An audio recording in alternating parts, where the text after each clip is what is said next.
I think we're getting on a quarter but in New York. the finale will also use time loops. And Bo DeMeo even confirmed it. He did tweet last week that time travel or Bishop would not help him get out of that. But now, interestingly, after episode 9, he tweeted some homework for the finale, the Star Trek Next Generation episode Cause and Effect. This is from 1992, Star Trek The Next Generation, Season 5, Episode 18. It was directed by Commander Riker actor himself, Jonathan Frakes. This episode begins with, like, the crew playing poker, and then the Enterprise gets caught in a kind of time loop in which they collide with the USS Bozeman. It's disastrous. The USS Bozeman is just kind of coming from a spatial anomaly, but they relive and loop back to that poker game and go through that crash over and over again, feeling increasing levels of deja vu until Data is able to figure out how to pass the message to himself on the next loop so that they can finally avert this destruction and bring the loop. Star Trek The Next Generation is like hugely influential on everyone at Marvel. Kevin Feige loved the series, and when he was talking about Avengers Endgame, he specifically talked about the series finale episode of Star Trek The Next Generation, and of course the link of Patrick Stewart going from Star Trek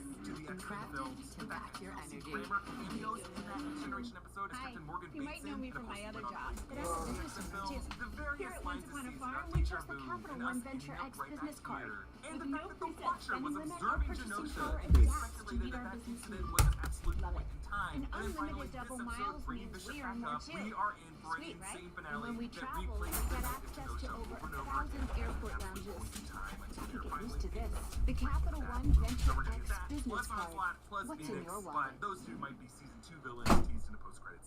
Thank you so much for watching this breakdown. Comment down below with your thoughts. Follow me at EA Boss. Subscribe to all 3 channels of the New Rockstars Network for breakdowns and news coverage and everything you love. Thanks for watching, and I'll see you next time. Bye. How's your brother doing? How's your face doing? You want to keep it? This is very exciting. To get your message is incredible.